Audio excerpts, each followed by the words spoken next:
Ladies and gentlemen, at this time, please place all electronic devices to vibrate. Madam Majority Leader. Good afternoon and welcome to the stated meeting of May 28, 2025. I am Majority Leader Amanda Farias and I'd like to thank you for joining us. If you would like to follow along, the agenda for today's meeting is posted on our website. On behalf of the body, I welcome the members of the public who have joined us here today. During stated meetings, only members of the council may speak. Members of the public shall remain silent. If you wish to express your support of any remarks, you may make the silent approval gesture. I want to remind my colleagues that decorum is to be respected at all times. Insulting each other is not appropriate. All remarks are to be addressed to the chair and members shall not speak unless recognized by the chair. It is essential that even if we disagree, we treat each other with respect. Please join us for the Pledge of Allegiance.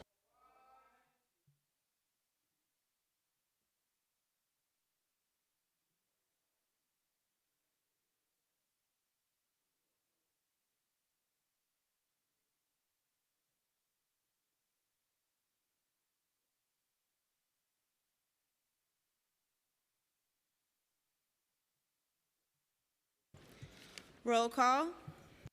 Abreu. Present. Aviles. Presente. Ayala. Here. Banks. Here. Botcher. Present. Brannan. Here. Brewer. Brooks Powers. Caban. Present. Carr. Here. Della Rosa. Here. Dinowitz. Here. Felder. Felice. Gennaro. Gutierrez. Presente. Hanif. Here. Hanks. Present. Thank you. Holden. Here. Hudson. Present. Joseph. Krishnan. Lee.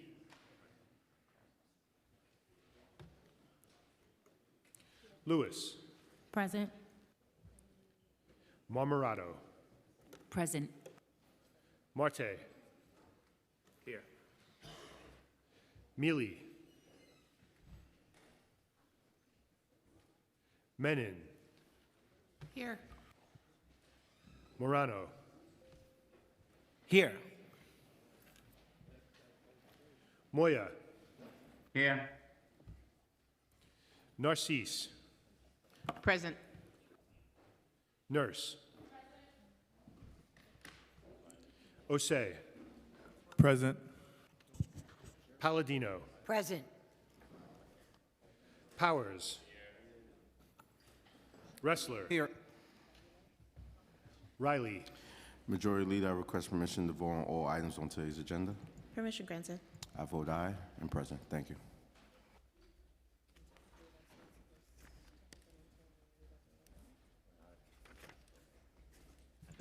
Rivera. Councilmember Riley, I'll need you to hold and wait and post attendance in order to vote.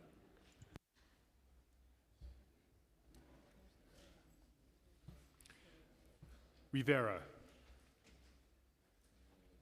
Salam. Present. Salamanca. Present. Sanchez.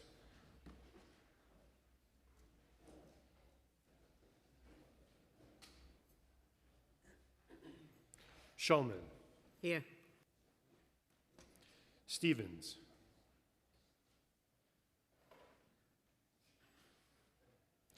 Ung. Present. Vernikoff. Here. Williams. Here.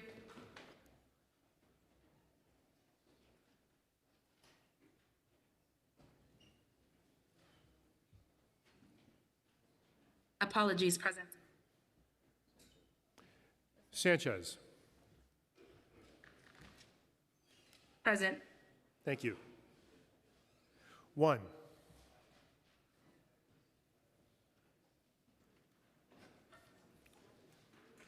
Zhuang. Present.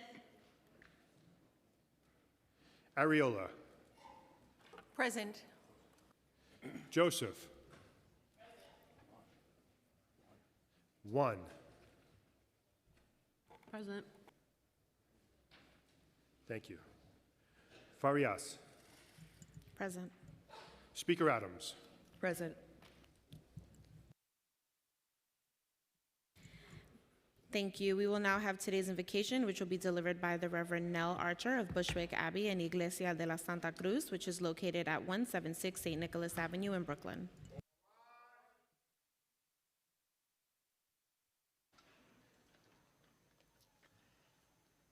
Let us pray. We call upon you, source and creator of all, redeemer of the fallen, advocate for the persecuted, mother of the forsaken, and repairer of the breach. You who go by many names and no name. You have bound us together in a common life. Help us in the midst of our struggles for justice and truth to confront one another without hatred or bitterness, and to work together with mutual forbearance and respect. Grant that your holy and life-giving Spirit may so move every human heart that barriers which divide us may crumble, suspicions disappear, and hatred cease, that our divisions being healed, we may live in justice and peace. In your word, you have given us a vision of a holy city to which the nations of the world bring their glory. Behold and visit, we pray, all the cities of this earth. Renew the ties of mutual regard which form our civic life. Send us honest and able leaders. Enable us to eliminate poverty, prejudice, and oppression, that peace and justice may prevail, and that people from different cultures and with differing talents may find with one another the fulfillment of their humanity. Now grant these members of our City Council gathered here today the spirit of wisdom, charity, and justice, that with steadfast purpose they may faithfully serve in their offices to promote the well-being of all people. In the name of the one holy and living God. Amen.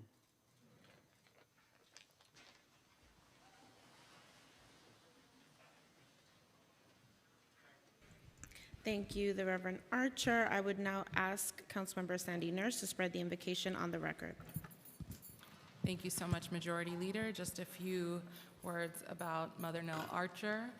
Mother Nell Archer was adorned to the priesthood in the Episcopal Church in 2010. The Reverend Nell Archer serves as the vicar of Iglesia de la Santa Cruz and Bushwick Abbey in Bushwick, Brooklyn. These two congregations in the Episcopal Diocese of Long Island strive to build bridges across culture and language to share the good news of reconciliation and justice in a diverse neighborhood. She received her bachelor's from Duke University and her master's of divinity from the General Theological Seminary. Thank you so much, Nell, for being here. I make a motion to spread today's invocation on the record. Thank you, Majority Leader. Thank you. We will ask Councilmember Farrah Lewis for the adoption of minutes. I make a motion that the minutes of the stated meeting of April 24th, 2025 and May 1st, 2025 be adopted as printed. Messages and papers from the mayor. M128 through M133, various budget documents. Finance. M134, city debt and reserves. Received, ordered, printed, and filed. Communication from city, county, and borough offices. Ms 135 and 136, budget modifications. Finance. M137, discount rate. Received, ordered, printed, and filed. M138, certification of election of Frank Morano, council member, 51st District. Received, ordered, printed, and filed. M139, statement of debt affordability. Received, ordered, printed, and filed. M140, Commissioner of Elections recommendation. Received, ordered, printed, and filed. Petitions and communications. None. Land use call-ups. M141 through M143. Thank you. I now ask that the clerk take a roll call vote on all of today's land use call-ups. Abreu. Aye. Aviles. Aye. Ayala. Banks. Aye. Botcher. Aye. Brennan. Aye. Brewer.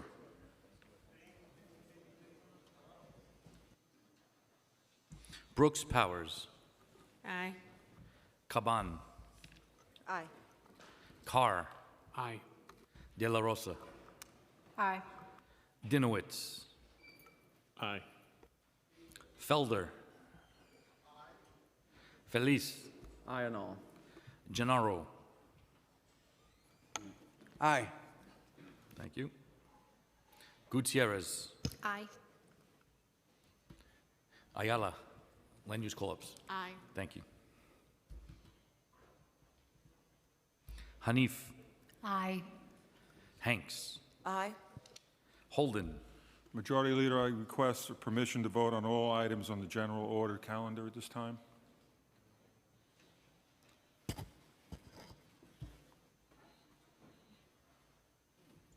Permission granted, Councilmember Holden.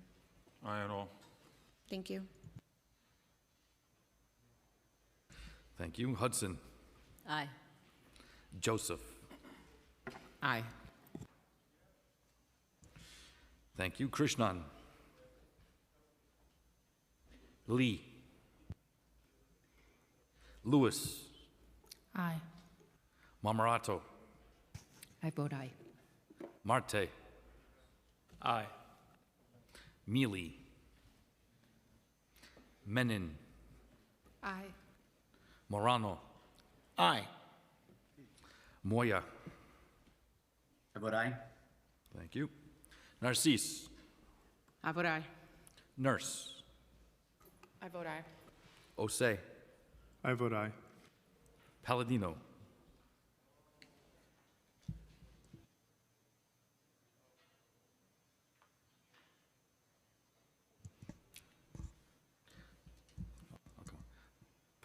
Powers.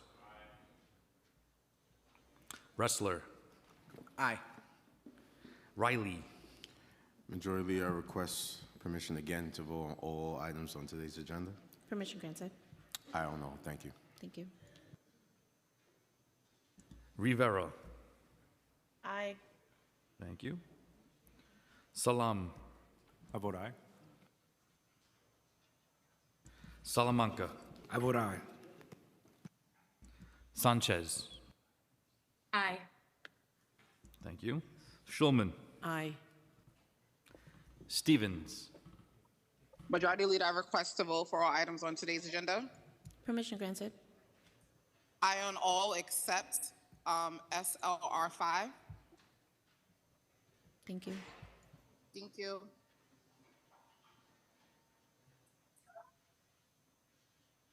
Thank you.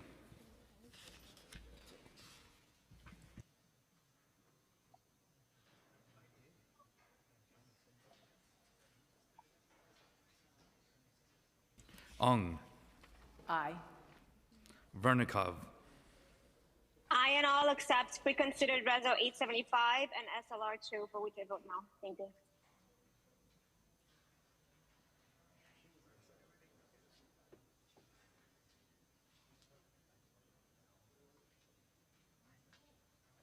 Thank you. Williams. I vote aye. 1. Aye. Zhuang. Palladino. Land use call-ups. Aye. Thank you. Ariola. I vote aye. Farias. I vote aye.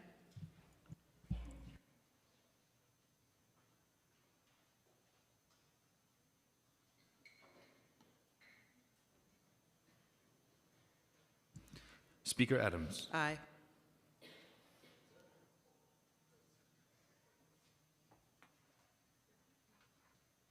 Today's land use call-ups are adopted by a vote of 47 in the affirmative and 0 in the negative.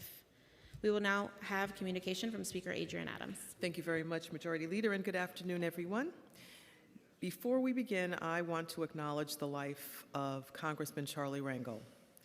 He was a giant figure for Harlem, New York City, and the entire nation. He fought for this country in the Korean War and dedicated his life to fighting for working families in our city and our country. He was the first Black chair of the House Ways and Means Committee and a force representing New York City in Congress for decades. I was honored to know him. His legacy will continue to live on in our city and within all of us who were influenced by him. I also want to acknowledge the unimaginable tragedy that took place last Wednesday when Yaron Lishinsky and Sarah Milgram, 2 workers at the Israeli embassy, were killed in a horrific anti-Semitic attack.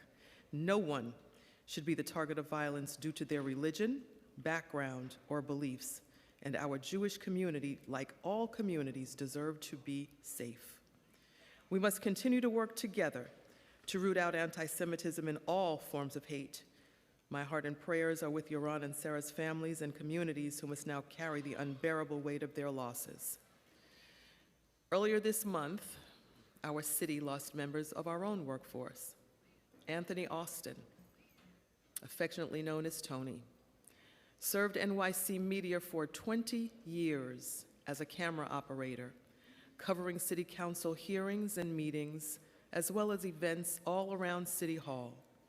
A New York Emmy Award winner, Tony dedicated his life to amplifying underrepresented voices, especially those in our Black and Latino communities.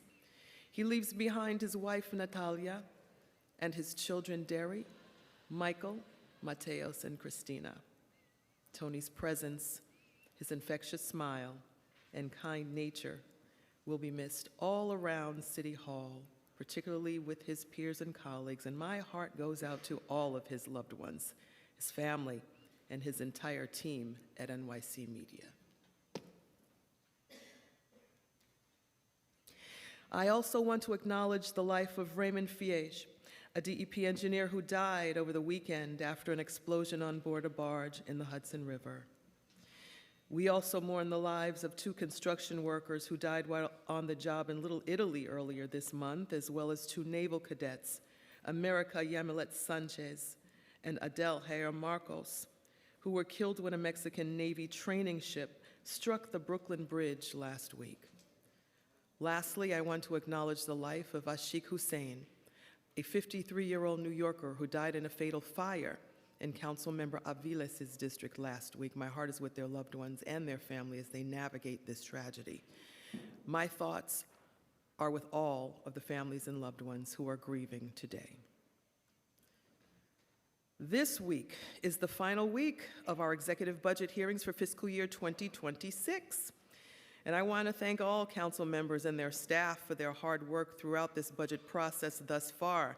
A special thanks goes to our finance chair, Justin Brannon, for his leadership, all of our committee chairs and our finance division for their commitment throughout these weeks of hearings.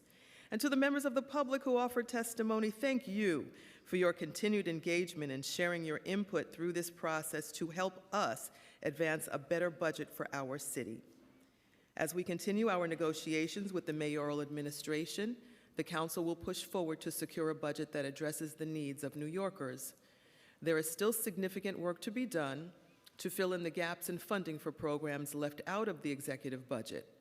Throughout our hearings, we identified outstanding funding gaps and heard from New Yorkers across the city who rely on adequate city services to safely and successfully continue living in our city. We must ensure that New York City is a place where all our fellow neighbors, regardless of income, background, or experience, build healthy and productive lives. May 19th was Malcolm X Day and would have been his 100th birthday. We honor his legacy, immense contributions, and fight for justice and equity, which we celebrated here in Chambers on the 15th. Last week was National EMS Week, honoring our frontline emergency response workers and the important work they do every day to keep us healthy and safe. I want to personally thank all of our EMS workers for their dedication to our communities, including and especially my own daughter, Aliyah, who proudly serves our city as an FDNY paramedic. Last Sunday was the 5th anniversary of George Floyd's murder. We must recommit ourselves to the fight for justice and to advance policies that keep all of us safe. While this council has championed reforms that prioritize the safety and dignity of all people, we know that there is far more that must be done to secure the just future that all of us deserve. We also observed Memorial Day on Monday to honor and commemorate service members who paid the ultimate sacrifice in service to our country. My father, my father-in-law, and my husband all served in the Air Force, and I know many of you and New Yorkers across all 5 boroughs have loved ones who have served our country, and I hope everyone had a meaningful Memorial Day. May 26th was Guyana's Independence Day. I'm so proud that in my own district, the Great 28, we are home to vibrant little Guyana. Next Monday and Tuesday mark Shavuot. As members of our Jewish communities gather with their family and friends, I wish all New Yorkers who are celebrating a happy and safe Shavuot. This Sunday, June 1st, the Council will be marching in the Queen's Pride Parade. And on Sunday, June 8th, we will march in the Puerto Rican Day Parade. I invite you all to join us for both. Now let's move on to our stated agenda. First, we'll vote on the following land use items. Atlantic Avenue Mixed Use Plan, a neighborhood plan in Council Members Hudson and Osage districts that will deliver 4,600 new units of housing, approximately 1,900 of which will be permanently affordable. This will single-handedly produce more affordable housing in that area than has been constructed over the entire past decade. The project also includes over $215 million in newly committed funding for community investments in infrastructure. Through the negotiation process, the Council secured investments for increased services in Central Brooklyn, including for tenant and homeowner protections, streets and public realm improvements to improve traffic and quality of life, renovations of 6 neighborhood parks and playgrounds, improvements to local MTA subway stations, modernized infrastructure, and economic development opportunities. The Council is modifying the applications to require MIH Option 1. The Council's partnership with the Department of City Planning and community stakeholders, including Brooklyn Community Boards 3 and 8, represents a model of community planning and collaboration that can advance housing solutions and community investments that benefit all New Yorkers. This Council has led on confronting the city's housing crisis, approving citywide zoning reforms, neighborhood rezonings, and individual land use applications that constitute 120,000 units of housing. You all can give yourselves a round of applause for that. That's a lot. The Atlantic Avenue Mixed-Use Plan is the second neighborhood rezoning this council will vote on. Combined with the Bronx Metro North Station's rezoning, they will produce over 11,000 housing units. And there are more neighborhood rezonings in the pipeline. We know New Yorkers urgently need more affordable homes to stay in our city. And under the leadership of this council, we are delivering for our communities. I'd like to thank our planning and land use teams, Paris Straughter, Brian Paul, Ann McCoy, William Vidal, and Tim Anderson for their years of engagement alongside council members Hudson and Osei to help make this effort such a success. 2510 Coney Island Avenue rezoning, a private application to facilitate a new 4-story mixed-use development with ground floor commercial space and approximately 28 housing units, 8 of which will be affordable under MIH Option 2 in Councilmember Ina Vernikoff's district. 19 Maspeth Avenue rezoning, a private application to facilitate the development of a new 6-story mixed-use building with ground floor commercial space and 15 residential units, 4 to 5 of which will be affordable under MIH in Councilmember Jennifer Gutierrez's district. 2201 through 2227 Neptune Avenue rezoning, a private application to facilitate the development of a new 18-story mixed-use building with 145 housing units, 37 to 44 of which will be affordable under MIH in Councilmember Justin Brannon's district. We will also vote on the following finance items. Introduction 1219, sponsored by Deputy Speaker Diana Ayala, would establish the East Harlem 125th Street Business Improvement District in Manhattan.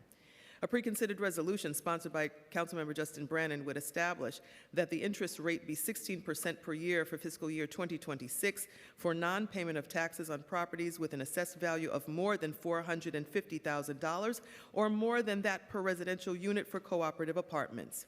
A preconsidered resolution sponsored by Councilmember Brannan would establish that the interest rate be 9% per year for fiscal year 2026 for non-payment of taxes on properties with an assessed value of more than $250,000 but less than or equal to $450,000 or that range per residential unit for cooperative apartments. A preconsidered resolution sponsored by Councilmember Brannan would establish that the interest rate be 6% per year for fiscal year 2026 for non-payment of taxes on properties with an assessed value of less than $250,000 or less than that per residential unit for cooperative apartments. A preconsidered resolution sponsored by Councilmember Brannan would establish that the interest rate be 2.5% per year for fiscal year 2026 for certain properties for which the owner has entered into a payment installment agreement with the Department of Finance for payment of delinquent property taxes, assessments, or other charges. A preconsidered resolution sponsored by Councilmember Brannan would establish that the discount percentage for early payment of real estate taxes be set at 0.5% per year for fiscal year 2026.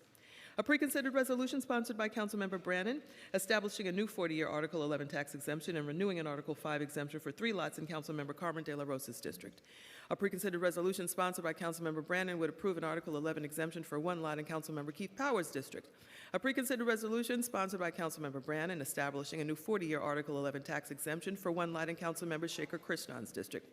A preconsidered resolution sponsored by Councilmember Brannan would approve an Article 11 tax exemption for 1 lot in Minority Leader Joanne Ariola's district. A preconsidered resolution sponsored by Councilmember Brannan would approve the new designation and changes in the designation of certain organizations to receive funding in the expense budget. Next, we will vote on the following appointments. Stephen Chu, reappointed by the Mayor to the Landmarks Preservation Commission.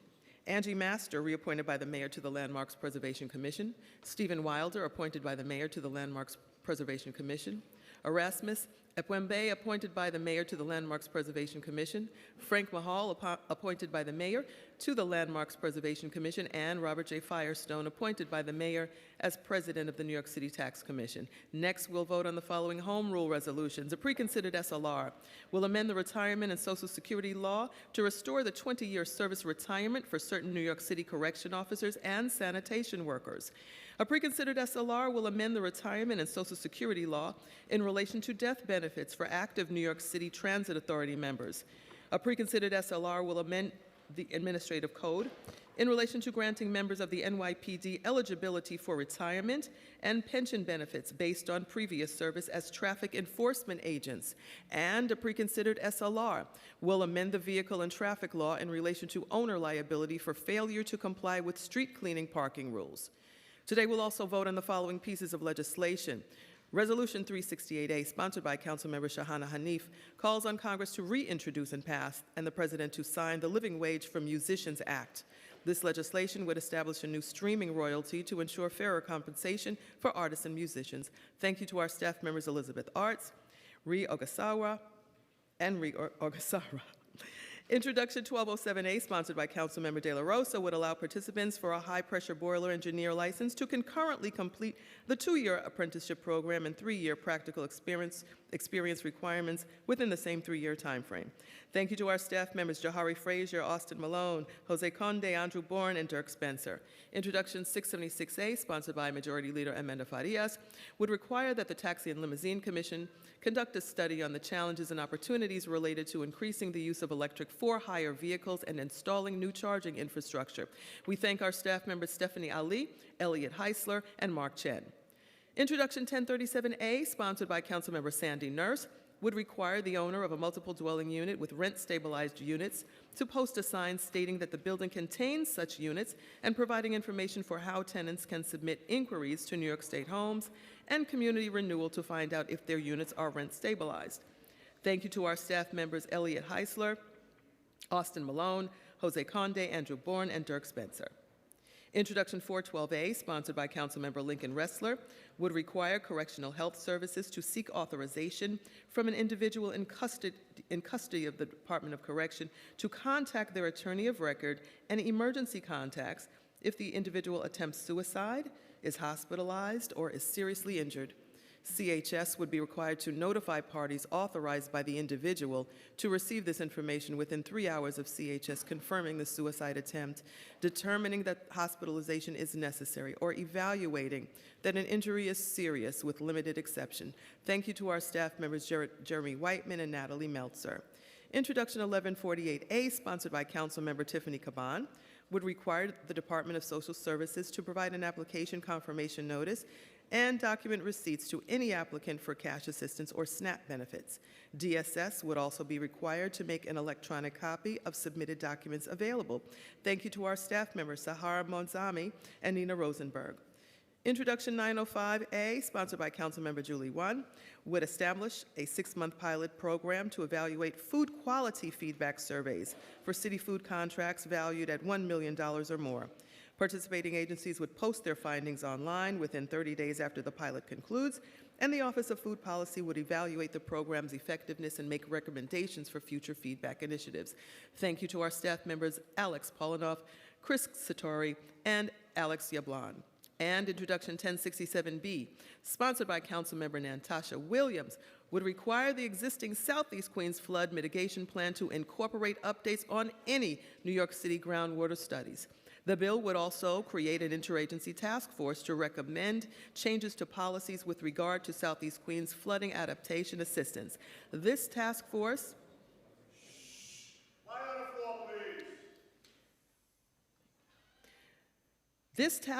would be required to publish 5 annual reports detailing their recommendations, and DEP would be required to administer a partnership program to facilitate information sharing regarding flooding conditions and sewer infrastructure with organizations that provide flood adaptation assistance to New York City homeowners. About time. Thank you, Councilmember Williams. Thank you to our staff members, Natasha Bynum, Sierra Townsend, and Andrew Bourne, Ricky Chola, and Austin Malone. Thank you so much for your attention. Now I will turn it back over to our Majority Leader. Thank you, Speaker Adams. We have a quorum now, and we have to maintain said quorum in order to conduct all business in today's meeting. No member is allowed to leave the chamber floor. Additionally, no member virtually can participate if quorum is not maintained on the floor. We will now move into the discussion of general orders. I'd like to first recognize Councilmember Caban, followed by Williams, then Hudson. Thank you. Never been called first, Majority Leader. Caught me off guard. I want to talk about the Intro 1148, the Receipts Act. This legislation marks an important step toward greater transparency, accountability, and trust in our city's public benefits system. The Receipts Act ensures that applicants for key benefits like cash assistance, one-shot deals, and food stamps receive an application confirmation notice when they apply. This notice will indicate whether the application is complete, and if not, what steps remain. It also requires that applicants receive a detailed receipt after submitting documents, including the date, type of documents, and the purpose of submission. These may seem like minor procedural updates, but for those seeking vital support, they can mean the difference between clarity and confusion, between getting help and falling through the cracks. For too long, navigating public benefits has been a frustrating and opaque process. Applicants have often left without documentation of their status, and this bill tackles that issue with clear, common-sense solutions, and it was crafted to serve and uplift New Yorkers by my Constituent Services Director, Melissa Correa, so shout out to her, and my Legislative Director, Jonah Birch. And also thank you to all of the constituent service teams in all of my colleagues' offices. Chronic underfunding and understaffing at agencies like DSS have left too many New Yorkers struggling to access life-saving services during times of need. The Receipts Act is about restoring dignity to a system that has left many feeling powerless. It ensures people have the tools to advocate for themselves and ensures that the government serves New Yorkers better. I thank the advocates, service providers, and New Yorkers who share their stories and made clear how urgently this change was needed. And I look forward to working with DSS and HRA to implement this legislation effectively and thoughtfully. Together we can ensure the Receipts Act fulfills its promise, a benefit system that better serves the people. So thank you again to my colleagues for supporting this vital measure. Recognizing Councilmember Williams, followed by Hudson, then Nurse. Thank you so much, Madam Majority Leader. For decades, homeowners in Southeast Queens have lived with the consequences of a problem most New Yorkers have never heard of, groundwater flooding. This issue began decades ago as changes to the area's natural water table followed the closure of local wells and shifts in land use. Unlike storm-driven flooding, groundwater flooding happens slowly and silently, damaging basements, boilers, and foundations without warning. It's a problem my constituents of Southeast Queens know all too well. Intro 1067B brings much-needed focus and coordination to an issue that has gone unaddressed for far too long. It ensures the city is collecting data, paying attention to the patterns, and beginning to understand the full scope of groundwater flooding across all 5 boroughs. And for Southeast Queens, where residents have dealt with this quietly for years. 1067B creates a path forward toward coordinating long-term solutions. This includes the creation of a dedicated task force charged with centering the lived experiences of Southeast Queens residents and recommending practical strategies for adaptation and relief. And for all New Yorkers, this bill will help guide smarter, more informed planning and investments across our city. This is what responsive, community-rooted government looks like. I really want to thank Speaker Adrienne Adams, who also represents Southeast Queens, for her leadership, and my council colleagues, especially Chair Jim Gennaro, who has been a long advocate on groundwater flooding in Southeast Queens, for standing with us and every New Yorker with the quiet crisis of groundwater flooding. And I really want to just give a special shout out to the Legislative Division, Natasha and Andrew, because they worked really hard to make this a bill that we can legally pass. It's very difficult and complicated. So I really want to thank them for their dedication to bringing this across the finish line. Thank you. Recognizing Councilmember Hudson, followed by Nurse, then Osei. Good afternoon, and thank you, Madam Majority Leader. I'm proud to stand today and speak for no more than 2 minutes about the Atlantic Avenue Mixed-Use Plan, also known as AIM-UP, that we're voting on today. It's the culmination of more than a decade of advocacy from local residents and nearly 3 years of public engagement, hard work, and tireless negotiations. Central Brooklyn is finally getting the community-led rezoning it has long demanded.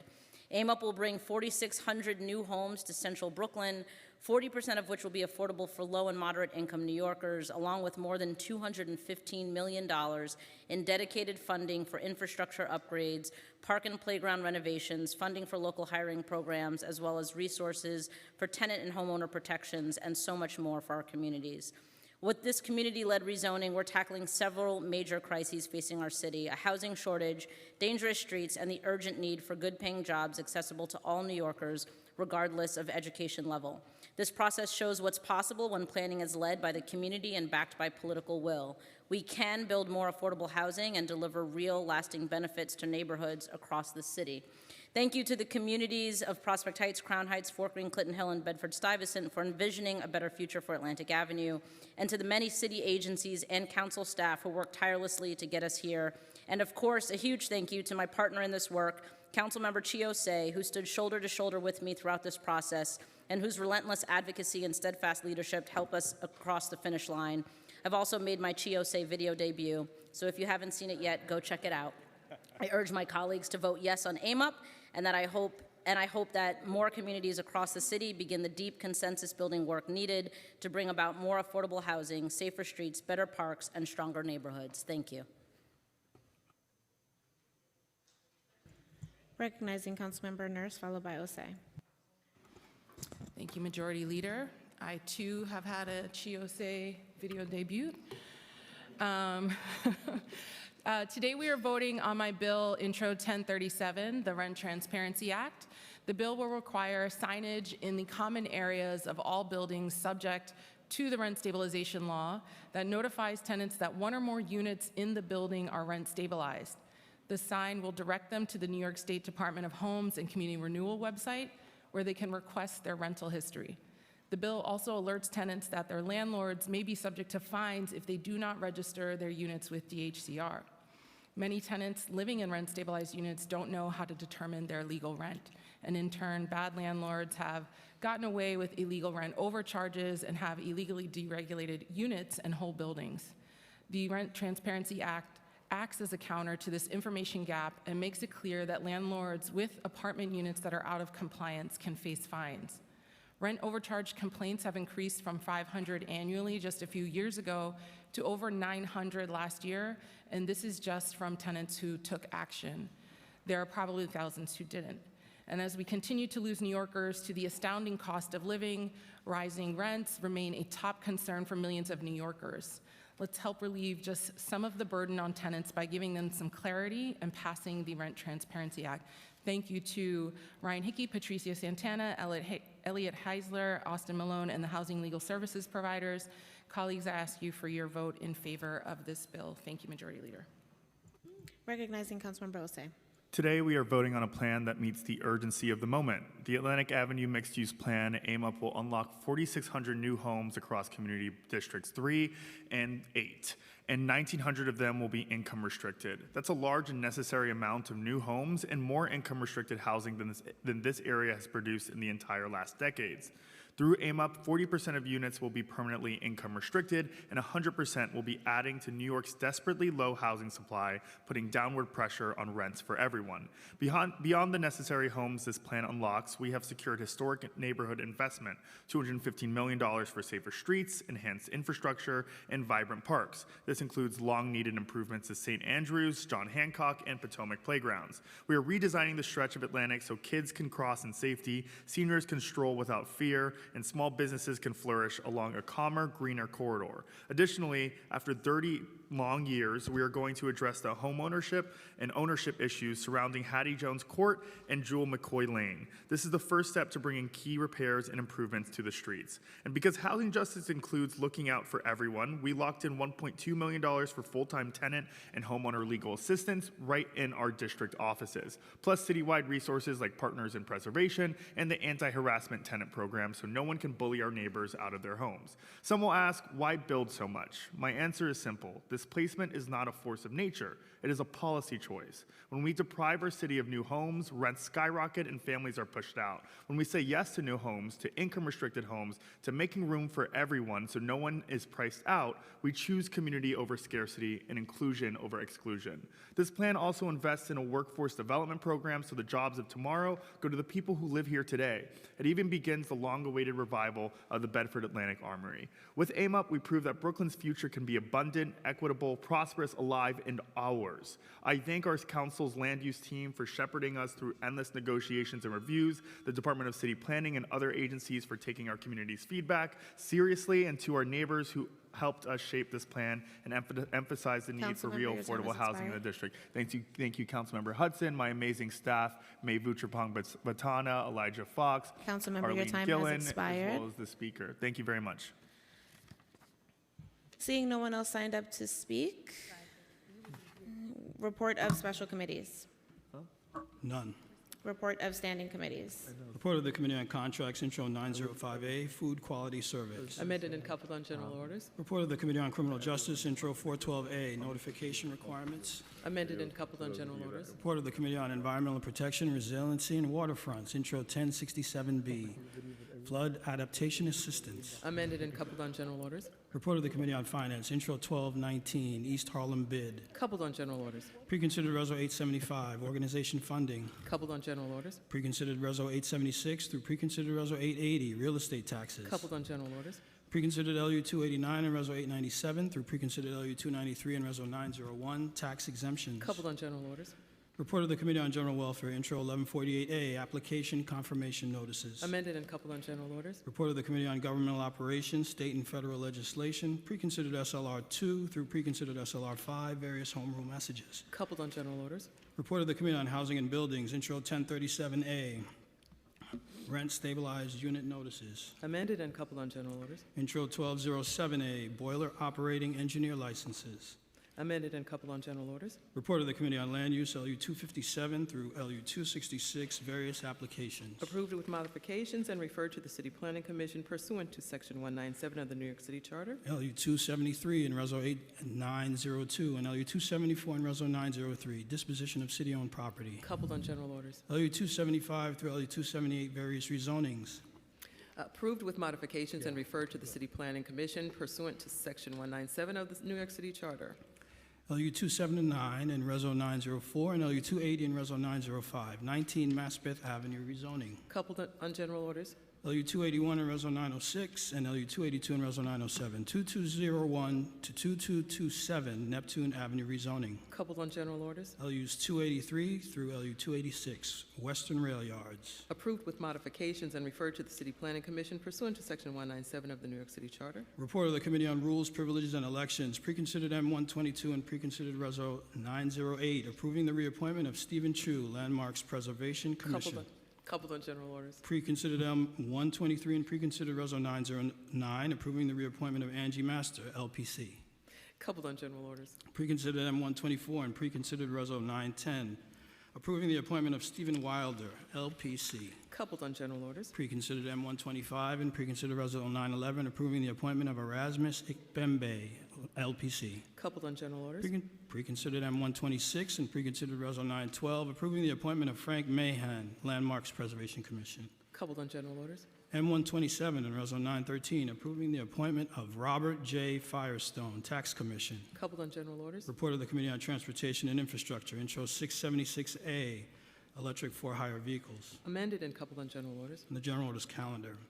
LU 257 and Reso 914 through LU 266 and Reso 923 Atlantic Avenue Mixed Use Plan. Coupled on general orders. LU 267 and Reso 924 and LU 268 and Reso 925 2510 Coney Island Avenue rezoning. Coupled on general orders. I now ask that the clerk take a roll call vote on all of the items coupled on today's general orders calendar. Councilmember Stevens? I have a correction. No on SRL2, and I on the rest. And since I'm back, congratulations to my daughter who graduated college today. That's why I'm not there in person. Thank you, Councilmember.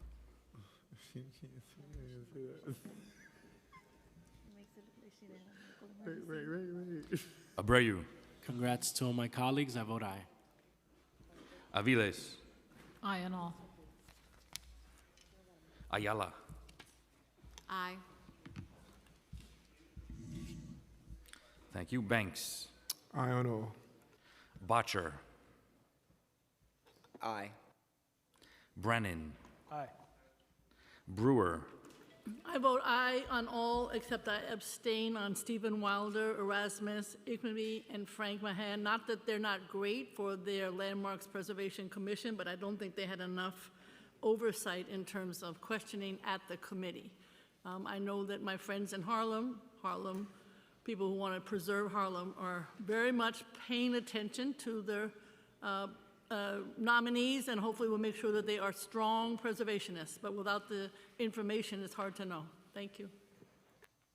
Thank you. Brooks Powers? I'd like to vote aye. I'd like to also congratulate all passing bills and the nominees that are being selected today, particularly Mr. Wilder and Ikpembe. I found that they had tremendous experience and value that they will bring to the LPC, so congratulations to them. Caban? Aye on all. Carr? No on preconsidered SLR2 and preconsidered Resolution 875, and aye on the rest. Thank you.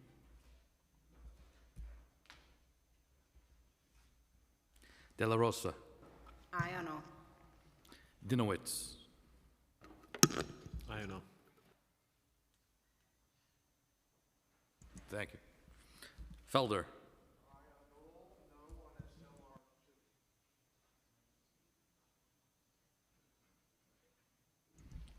Thank you.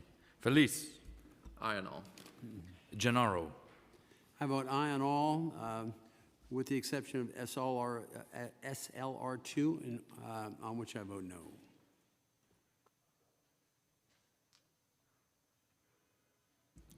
Gutierrez? Aye on all. Hanif? Aye on all.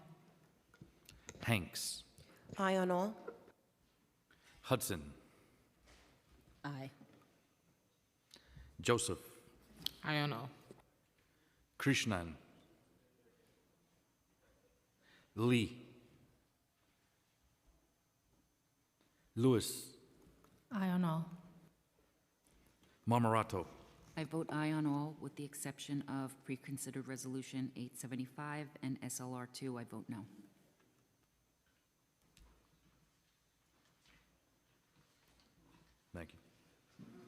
Marte. Aye on all. Mealy. Aye. Menon. Aye. Morano. Aye on all with the exception of Resolution 875 and SLR 2.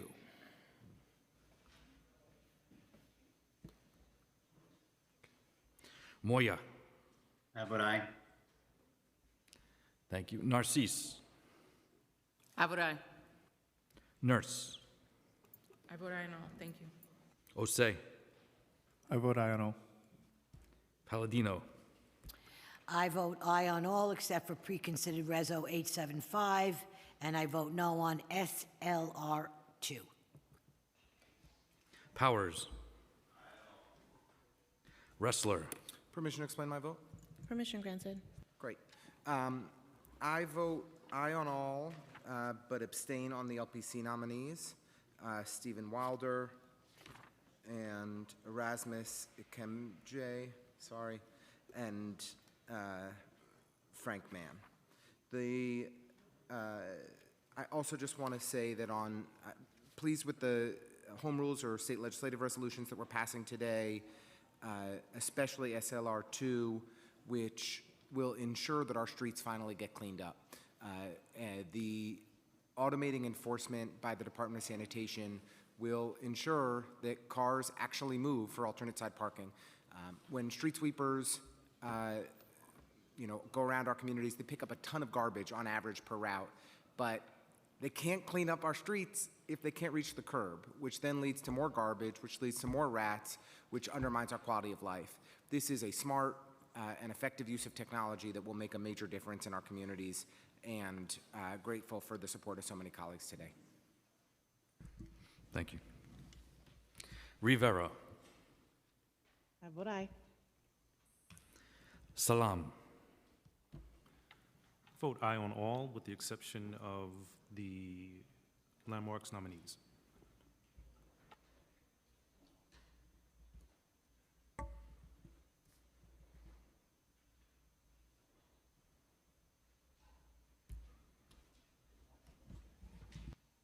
Thank you. Salamanca. Aye on all. Sanchez. Aye on all, and I'd like to congratulate my colleagues. Thank you. Schulman. Aye on all. Ung. Aye on all.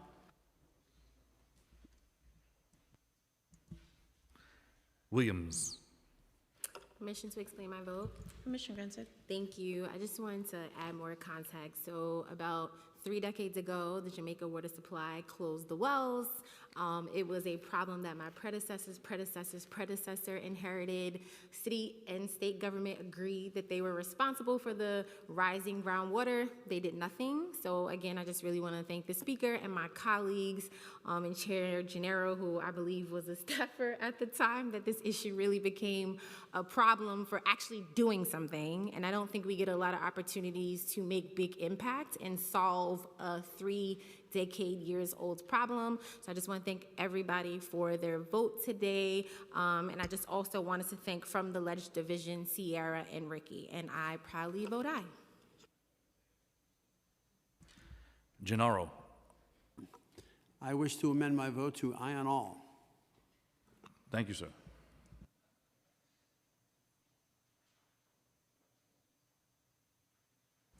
One. Aye on all. Zhuang. Aye. Ariola. I first would like to disclose that my son works for the Department of Sanitation, which is listed on the transparency resolution. I am a no on preconsidered resolution 875 and SLR 2, and aye on all the rest. Thank you. Thank you. Farias. I vote aye on all. Speaker Adams. Congratulating all of my colleagues for passing phenomenal legislation today. I vote aye on all.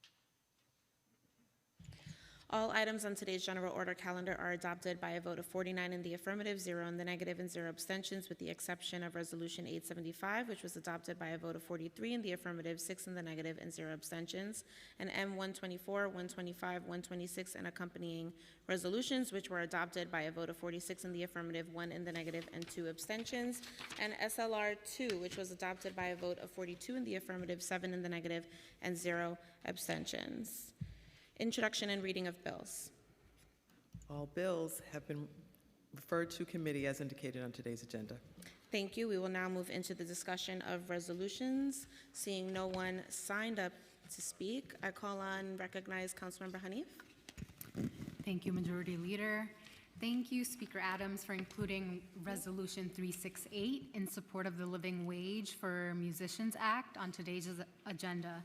I'd also like to thank Council Members Osei, Rivera, Menon, Caban for introducing this resolution alongside me, and Chairs De La Rosa and Lewis for seeing the bill through committee.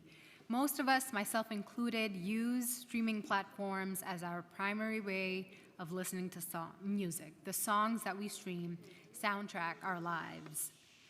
But the popularity of music streaming platforms has not benefited the artists that make the songs we listen to. Currently, the average recording artist receives less than a third of a penny when someone streams their song on Spotify. These low rates of pay make it incredibly difficult for musicians to eke out a living. We all know that New York City makes the best music in the entire world. If we want to keep it that way, we have to make sure musicians can make enough money to live here. The living wage. You can continue. I have like two paragraphs. Councilmember Hanif, you have to wrap. Okay. Okay. I'd like to thank Alex. Quiet in the chambers, please. Quiet in the chambers. Respectfully to our local union, she has to wrap. I'd like to thank Alex Liao, Moose Lamia, Nishat Chaudhry, and Matt Malloy from my team, as well as Elizabeth Ars, Ree Osawara, and Natalie Meltzer from the Legislative Division for their work on this resolution. And thank you to UMAW for all of your inspiring organizing, especially Damon Krukowski, Spencer Peppett, and Joey Le Neve de Francesco. I urge my colleagues to vote yes. Thank you, Councilmember Hanif. Seeing no one else signed up to speak on resolutions, we will now have a voice vote on today's resolution. If you wish to vote against or abstain from any of today's resolutions, please notify the Legislative Documents Unit by email or by approaching the dais. I'll now read today's resolution into the record. Resolution 368A calls on the United States Congress to reintroduce and pass, and the President to sign, the Living Wage for Musicians Act. All those in favor say aye. All opposed say nay. Any abstentions? The ayes have it. We will now move into general discussion, and I'd like to first recognize Majority Whip Brooks Powers, followed by Councilmember Lewis, then Dinowitz. Thank you, and today I'm introducing two important pieces of legislation. First, I'm introducing a bill that would require the city to conduct a recurring environmental impact study of JFK Airport operations in Southeast Queens. For far too long, residents in communities like mine have lived with the daily impacts of noise and air pollution from airport traffic without adequate monitoring, transparency, or mitigation. This bill directs the Office of Long-Term Planning and Sustainability to work with city agencies to collect data on air. Sergeants, please hold the time. Folks that are leaving the chambers, please do so quietly. You can continue. This bill directs the Office of Long-Term Planning and Sustainability to work with city agencies to collect data on air quality, noise, and health outcomes, consult with local environmental justice groups, and publish regular public reports. It also requires the city to recommend and implement programs that reduce environmental harm and to engage the Port Authority on needed changes to the JFK lease agreement. If we are serious about environmental justice, we must back that up with data and action. This legislation ensures that environmental concerns in Southeast Queens are taken seriously. I'm also proud to introduce a resolution in support of two critical state bills, Senate Bill 1244, Assembly Bill 1587, and Senate Bill 7275A, and the Assembly Bill accompanying that is 5341A. which would strengthen citing rules for cannabis storefronts and advertising. These bills would increase the minimum distance between cannabis businesses and sensitive sites like schools, playgrounds, libraries, and houses of worship, while also clarifying how those distances are measured. We must ensure legalization does not come at the expense of the community well-being. I urge the state legislature to pass these bills and the governor to sign them into law. Thank you. Recognizing Councilmember Lewis, followed by Dinowitz, then Nurse. Thank you, Madam Majority Leader. Today, I'm proud to introduce 3 important pieces of legislation, each of which reflect on commitment to equity, transparency, and accessibility for all New Yorkers. The first, Reso 887, calls on the state and governor to pass legislation that would require employers to disclose all forms of compensation, including bonuses, stock options, and commissions. While salary transparency laws have moved us in the right direction, too many workers are still left negotiating in the dark. Employees deserve to understand the full scope of what they are being offered. Without clear information on total compensation, workers, especially women of color and people of color, remain at a disadvantage when negotiating pay. Full transparency is essential to achieving real pay equity. The second, Intro 1286, addresses the responsible placement of adult-use cannabis dispensaries. It would prohibit any dispensary from operating within 500 feet of a public youth facility. As the legal cannabis market continues to grow, it is important that we implement thoughtful regulations that consider the needs of young people. The last, Intro 1287, part of the Wheel Deal package in partnership with Councilmember Marte, requires the current bike share program to offer a discounted rate to public school students who are 16 years of age or older. For many young people, bike share programs provide a critical link to school, work, and other opportunities. By removing financial barriers, we are helping students move more freely through the city and encouraging sustainable, healthy modes of transportation. Each of these bills address a different challenge New Yorkers are experiencing. I urge my colleagues to support these bills and to help move our city forward. Thank you. Recognizing Councilmember Dinowitz, followed by Nurse, then Aviles. Thank you, Madam Majority Leader. Good afternoon, colleagues.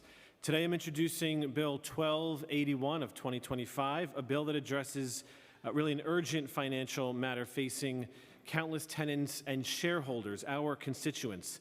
And I'm proud to stand with Council Members Bottcher and Holden in support of this measure. This legislation, 1281, amends Local Law 157 of 2016, which mandates natural gas detectors in hotels and residential buildings. The Department of Buildings set a compliance deadline of May 1st, which is obviously passed. And the intent of Local Law 157 is sound. It's to protect residents from gas leaks. But this May 1st deadline is utterly unachievable. Yet despite this unachievable deadline, the fines for New Yorkers, our constituents, will begin to mount. 18 of us even outlined some of these obstacles in our April letter to the Department of Buildings Commissioner. The market lacks compliant devices. They do not exist. Our law requires detectors to meet NFPA standard 715 of 2023. Only one manufacturer has produced a compliant device. However, this company has faced crippling supply chain issues preventing timely orders. Worse, the sole compliant device has been massively recalled due to a critical malfunction that prevents it from alerting consumers to gas leaks. The one otherwise viable option is now off the shelves. And even if devices were available, compliant installation of plug-in models is often impossible in New York City apartments.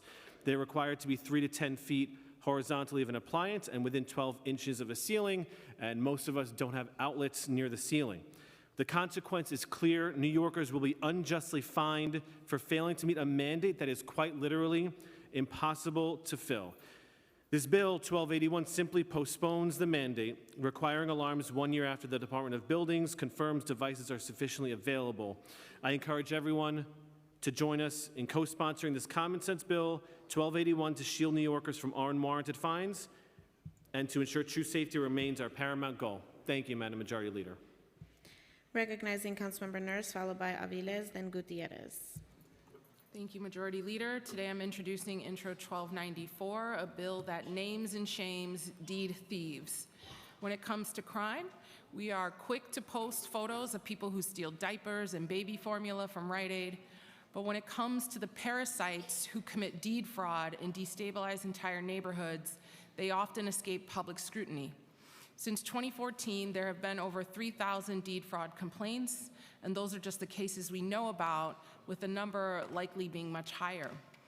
These thieves prey on older adults, particularly Black elders, people falling behind on their property or water taxes, and families facing foreclosure. They exploit moments of financial stress and vulnerability to rob people of the American dream. They are white-collar thugs, enriching themselves at the expense of those who are most vulnerable. This bill would send a warning that we will catch you, we will shame you, and we will make sure every New Yorker sees your name, your face, and your identifying information. We will expose these criminals who go on to often reoffend and who are helped by being able to hide behind LLCs and a veil of secrecy. While the council has invested in estate planning and foreclosure prevention and legal services for older adults, more must be done. I thank Councilmember Chiosei and Brooklyn Borough President Antonio Reynoso for co-priming this bill, and I urge you all to sign onto it. Thank you, Majority Leader. Recognizing Councilmember Aviles, followed by Gutierrez, then Salam. Thank you, Majority Leader. Today I'm introducing a resolution 870 alongside Councilmember De La Rosa and Councilmember Joseph, which would establish May in New York City schools as Labor History Month. While New York City is still a union town with the highest union density rate in all of the country, it probably doesn't come as a surprise to many of you that union membership has been steadily declining since the 70s. This is something we need to fix, and if we have any hope at all of addressing inequity. With so much of our education system focused on job readiness and career prep for young people, little to no work has been done to prepare our future workforce to understand and protect their rights and guard themselves against exploitation both now and in the future. And now, with anti-immigrant sentiment at fever pitch, states like Florida looking to roll back child labor laws to fill labor shortages created by the fulfillment of their own racist fantasies to deport all brown people. While it might seem that this trend is new as of the most recent Trump administration, a 2023 study by the Economic Policy Institute revealed that 10 states have introduced legislation to weaken child labor standards, dismantling gains made over a century ago after the Triangle Shirtwaist Fire. Such loosening of these critical laws not only leaves our children vulnerable, but creates opportunities to further dismantle unions and exacerbate inequality. Nurturing young people to understand their inherent dignity is one of the greatest investments we can make to ensure a more just and equitable future. I encourage all my colleagues to sign on to this resolution and hope that our state will follow California in ensuring that this is part of our curriculum. Thank you for your consideration. Recognizing Councilmember Gutierrez, followed by Salam, then Brewer. Thank you, Madam Majority Leader. Today I'm proud to introduce two bills rooted in a shared principle, that is of protecting New Yorkers. First, I'm introducing the Safe Pregnancy and Opioid Treatment Act, a bill that would require the health department to educate providers on how to safely treat opioid use disorder during and after pregnancy and provide Narcan at specific sites. A report by the DOHMH recorded 241 deaths within a 5-year period, with approximately 1 in 7 of those deaths attributed to overdoses, more than 3/4 of which involved opioids. This is a harm reduction bill, a maternal health bill, a common sense public health bill, and it's one that will save lives, especially for the pregnant New Yorkers who have been suffering in silence and ignored because of stigmas that might exist. I also just want to thank Councilmember Hanks and Chair Schulman, who have already co-sponsored this bill. Speaker Adams and this council have put maternal mortality front and center. We're not afraid to be honest and have painful conversations when needed to put an end to these preventable deaths. Thank you to the Speaker, of course, for her support and contributions to this bill. The second bill I'm introducing is the Fair Business Practices Act resolution that calls on the state to finally outlaw unfair and abusive business practices. Right now, New York lags behind 42 other states in protecting consumers, small businesses, and nonprofits from scams, junk fees, and AI-driven fraud. I want to thank Attorney General Letitia James for her leadership on this bill. I encourage all of my colleagues to sign on and join me in protecting New Yorkers. Thank you. Recognizing Councilmember Salam, followed by Brewer, then Narcisse.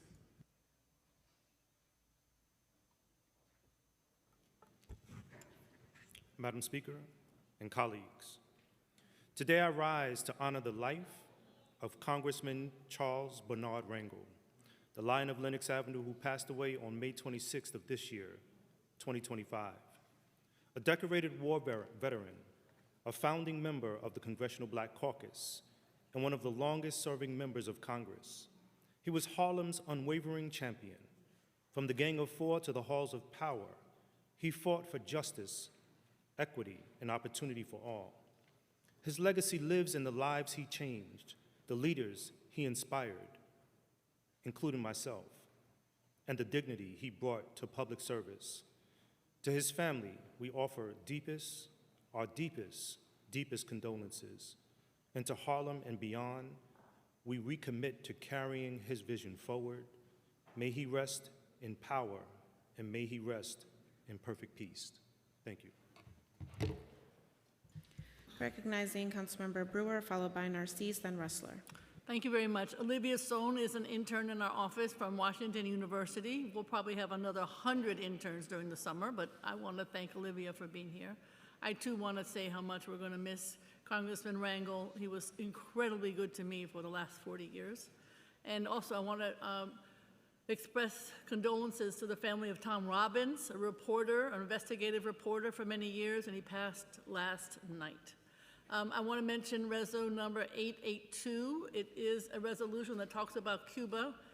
You probably know in '62, Kennedy issued a proclamation on the trade embargo, and then Obama opened up Cuba in 21, and of course Trump closed it. And the Biden administration kept it going after it was closed by Trump first time around. Biden opened it up a week before he left office, and of course on January 20th, Trump reinstated the trade embargo. I mention all this because the only other countries that have this trade embargo are Syria, Iran, and North Korea. And it seems to me that the work that we are doing in this country would fit well with Cuba, and I would like to say that it should not be a state sponsor of terrorism. And on that list were those other 3 countries that I mentioned. Thank you very much. Recognizing Councilmember Narcisse, followed by Ressler, then Mealy. Thank you, Madam Chair, and thank you, Madam Speaker, for your leadership. For far too long, the people of Canarsie have been left behind when it comes to transit access. My district is a transit desert, and our residents, students, working families, seniors, people with disabilities deserve more reliable and accessibility transportation. We need that in Canarsie. I don't want to keep taking too long, but 1293, understand where we live in the South Brooklyn. We cannot get here. It takes us about an hour and a half, and we're talking about environmental problem. We're talking about climate change. We need a break from Canarsie to get a ferry. So Canarsie once had a ferry service, and it's time we brought it back. A ferry would give residents more ways to get where they need to go, while also helping to revitalize a pier that we have that could truly use the boost right now. It is a viable transit option and is an investment for the city and is a beautiful waterfront where everybody can enjoy. I also proud to introduce, and I have to say thank you to Flossie that has been standing with me for decades. I'm also proud to introduce legislation that will require the Department of Health and Mental Hygiene to launch a public information and outreach campaign when it comes to uterine fibrosis. Fibroid is real for a lot, especially Black women. This is a condition that affects millions of women, especially when we come to our community. We know how health inequities going throughout. So please, my colleagues, look into it. By increasing that, by addressing fibrosis, it will help a lot of women in our community, our neighbors, our friends, our sisters and brothers. I urge my colleague to support this legislation. It's about time. And I'm also proud to introduce a resolution calling on the state to require private developers of battery energy storage system to carry liability insurance and provide financial support to nearby homeowners in the event of a battery fire, because Councilmember, your our time push has to expired. clean energy must never come at the expense of public safety and Thank you, property Councilmember Narcisse. protection. Your Thank time you. has Thank you. expired. Thank you so much. Councilmember Rustler? Thank you very much, Madam Majority Leader. I firstly just want to echo Councilmember Brewer's sentiments about the passing of Tom Robbins. Tom was one of the truly great investigative journalists in our city. For many years at the Village Voice, more recently at the city. He was behind that Eric Adams Table of Success, linked all of the various corrupt actors in the Adams orbit to the mayor. He was, for many years, a professor of journalism at the CUNY Journalism School. He was the very first person to say to me that Adrian Adams should be our next mayor 3 years ago. He was a tenacious, brilliant, and savvy journalist. He held the powers that be accountable, and he will be missed dearly. He was a constituent and somebody who I admired immensely. I also am very proud to be introducing legislation today, of which the number I do not know, but the bill creates a cooling off period for the most powerful folks that enter into city service. Essentially, this would prohibit employees with substantial policymaking discretion, senior staff at City Hall, agency heads, et cetera, from participating in determining policy for any previous employer that they had worked for the previous 2 years. It would apply to lobbyists and their clients, to law firms and the clients that lawyers represented. It is important that we close the revolving door in city government between lobbying and public service.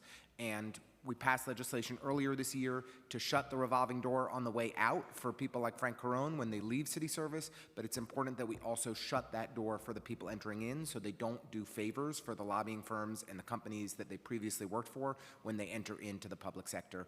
And I hope my colleagues will sponsor whatever the bill number is, and I trust you all will figure it out. Thank you.